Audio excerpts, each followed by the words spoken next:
Hi everyone, my name is Pranav. If you're new here, welcome to my channel, and if you're not, welcome back. Thank you so much for clicking on this video.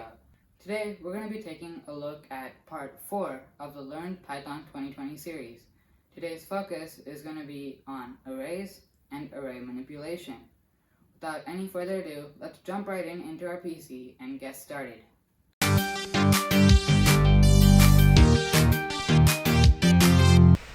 So here we are in our code editor, repl.it. You can access it right here in the URL bar, repl.it, as I said earlier. And for now, let's just click the Start Coding button to jump right in.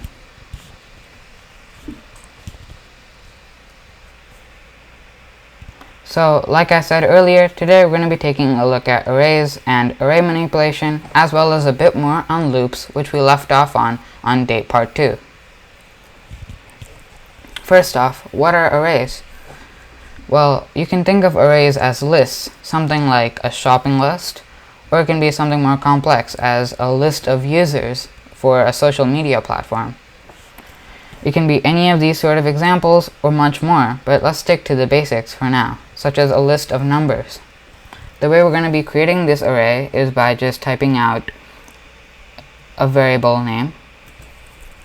In this example, let's call it ARR, with short form for array. And you're going to just add an equal sign just as you would do for any other variable. In a sense, arrays are also just another type of variable / data type. But here's where it gets a bit different. After the equal sign, you're going to actually have to add 2 brackets, one facing forwards and one facing backwards. repl.it should automatically create the backwards one for you. And inside of these 2 brackets is where you can actually add your list / array items. In this case, if we wanted to create a list of numbers, all we would need to do is type out a couple of numbers, say 86, and then if you want to add more numbers, all you have to do is just add a comma and add more.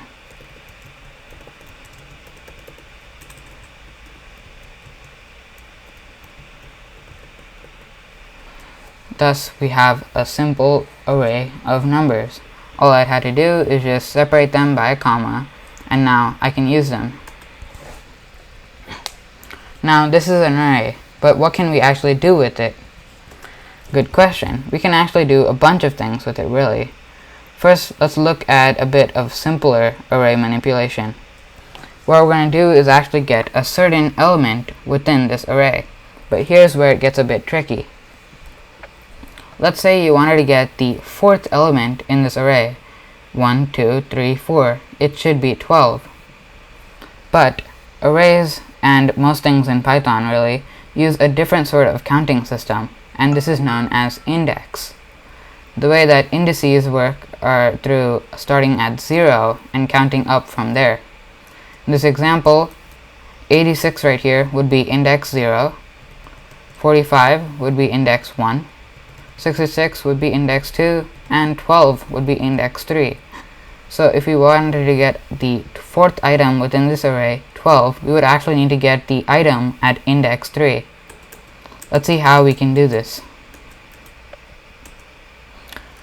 To actually access items within an array, we can do the name of the array, then these 2 brackets, just as we did to create the array, and then inside of the brackets, we're going to actually have to include the index of the item we want to get.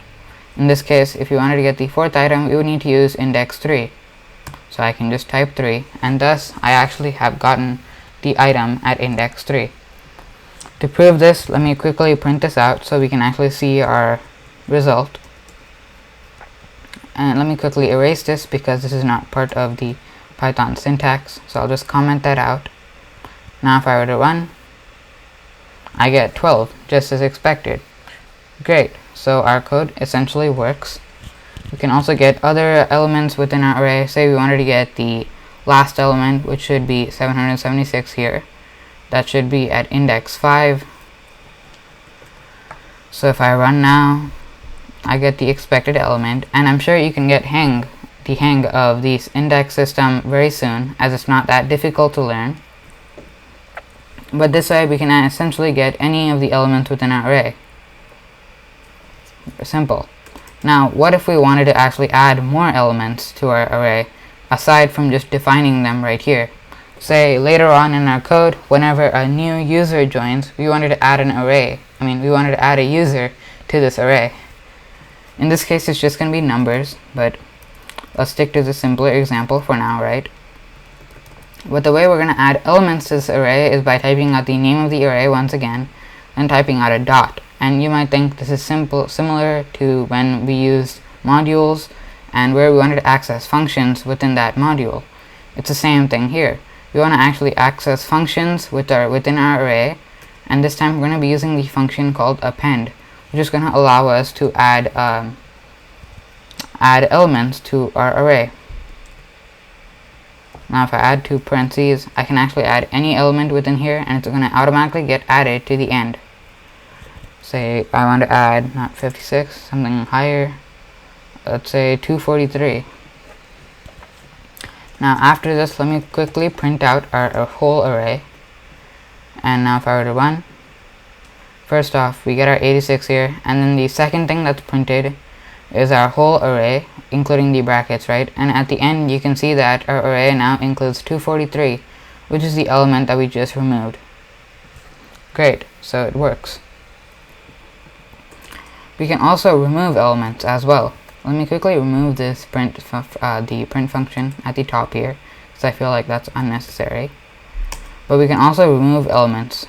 Let's say we want to remove this 45 element right here. I can just type remove 45. And now if I were to print our array out once again, the first time we get our array after 243 is added, and in the second line we get our array when 45 is removed.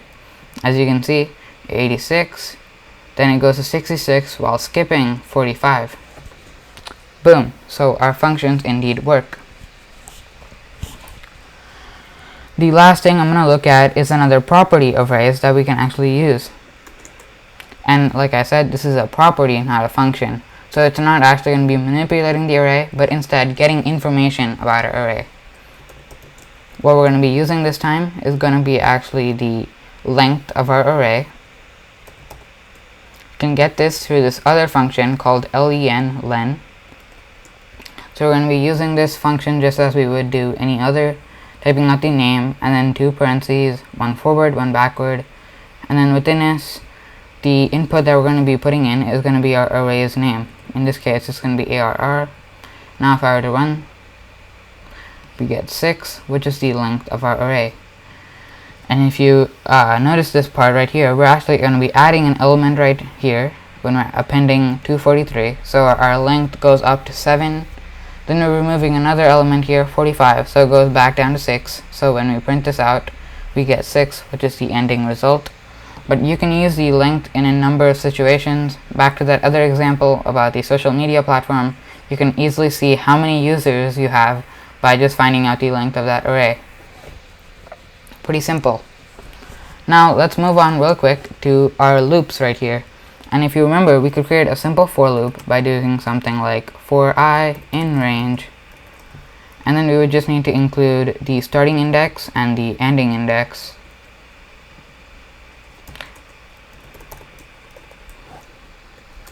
Let me quickly remove all of this code up here except the array part where we've defined our array ARR. But back to this example here with the for loop. Now if I were to run this, it's just a quick recap. But this allows us to get all the numbers 1 through 10 because our loop is iterating through all of the numbers 1 through 10. And quick note here, but in the range function, it gets every number except until the end index, which in this case is 11. So it's going to go 1, 2, 3, 4, so on until 10, and it's just going to stop there before it hits 11. But if you remember from the loop part, what I said there was actually that I iterates through every number within this list / array of whichever the range function outputs. So what I meant by this is the range function actually is going to be outputting an array of sorts, and that function is going to be outputting an array such as this right here.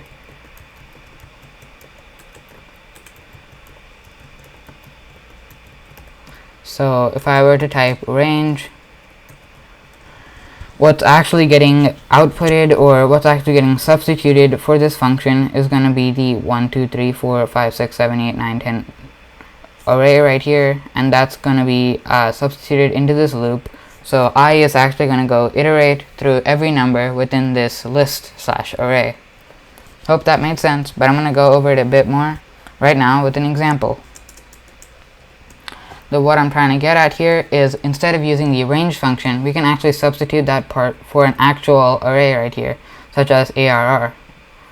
If I were to run this, what's essentially going to happen is I is going to iterate through every element within this array ARR instead of the range of numbers from before. And ta-da! Our example looks exactly as we expected. I has successfully iterated through every element within our array, and we get every element within the array just as expected. We can do the same thing with while loops as well, but in a bit of a different way. If you remember, the way we used while loops in the past was by creating a variable such as I right here, setting it equal to 0 or whatever number, then creating the while loop and setting it something like while I is less than 10.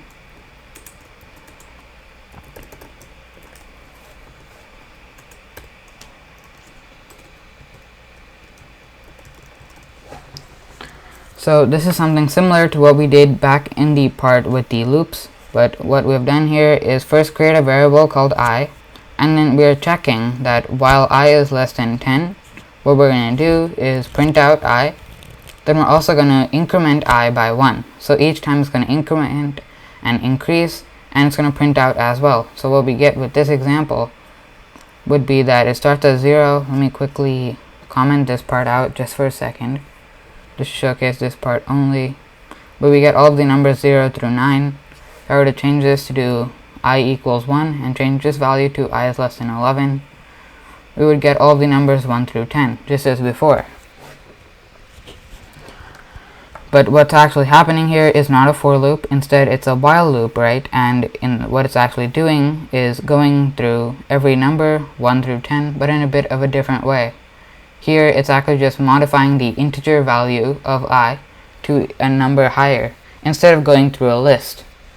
But we can use this to go through a list by using the index of a list. Let me showcase how. Let's change I back to 0, because the index of an array slash list, I'm just going to interchange those two words a bit more, but it starts at 0, right, the index, so we're going to set I to 0. Then here, instead of setting I to be less than 10 or 11, we're going to actually use our len function from earlier. Here we've gotten the length of the array, and if you notice here, the length of our array should be 6, so I should be less than 6 to work out this loop, because the index stops at 5 right before 6. So this condition successfully works. And here, instead of printing out I, what we want to do is actually print array of I. And if you remember the syntax from earlier, it's going to get whatever element is at index I in an array, ARR. And just as before, we're going to increment I each time. Now what's going to happen here is it successfully prints every element within our array, just as we did in the for loop example. So there you have it. Two different ways you can actually use loops in conjunction with arrays to access their elements and manipulate their items as well. But yeah, I think that's a good ending point for this tutorial. I really hope you enjoyed it, and if you did, be sure to subscribe to my channel for a lot more cool content, and be sure to like this video as well. If you want to get updates whenever I upload a new video, hit that bell icon right next to the subscribe button. Thank you so much for watching, and I'll see you in the next one. Cheers!